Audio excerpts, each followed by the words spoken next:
নমস্কাৰ সকলোকে আৰু এতিয়া বিশেষ মই উপস্থিত লামডিঙত আৰু আজি আমি যাব লৈছোঁ বিশেষ দিল্লীত এটা বিশেষ কামত। ভিডিঅ'টো আগলৈ উপভোগ কৰিব, ভাল লাগে লাইক কমেণ্ট শ্বেয়াৰ কৰিব আৰু আগলৈ চাব বুলি ভিডিঅ'টো আশা কৰিলোঁ। বিজৰা ক'ত গৈছে হয়? আমি এতিয়া দিল্লী গৈ আছোঁ। দলীয় কামত গৈছোঁ। কেইদিনৰ প্ৰগ্ৰেম? আমি 9 দিনৰ প্ৰগ্ৰাম ওলাই আহিছোঁ। 11 তাৰিখে ৰাতি পাম 10টামান বজাত গৈ। কোন কোন আহিছে লগত আৰু কোন কোন আহিছে আপোনালোকৰ লগত? 14 তাৰিখে দলীয় কাৰ্যসূচী আছে।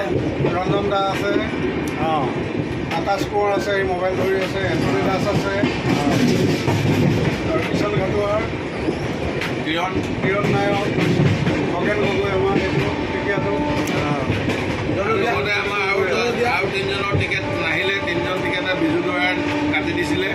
10জনৰ টিকেটত আমি আহিবলগীয়া আছিলে, তাৰে 3জন নহাৰ কাৰণে আমাৰ অসুবিধা হৈছে।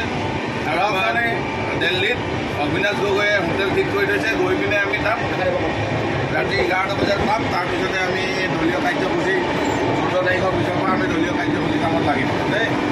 আৰু আমি এটা আশা কৰিছোঁ মানে নেক্সট টাইম যদি দলীয় কামত আহিবলৈ হয়, ৰাজধানী বাহিৰে তেতিয়া বেলেগ ট্ৰেইন নাহিব। কাৰণ এনি স্পেচিয়েল ট্ৰেইনবোৰ অকল স্পেচিয়েল বুলি ক'লে নহ'ব, নামটো হ'লে নহ'ব, কাম হ'ব লাগিব।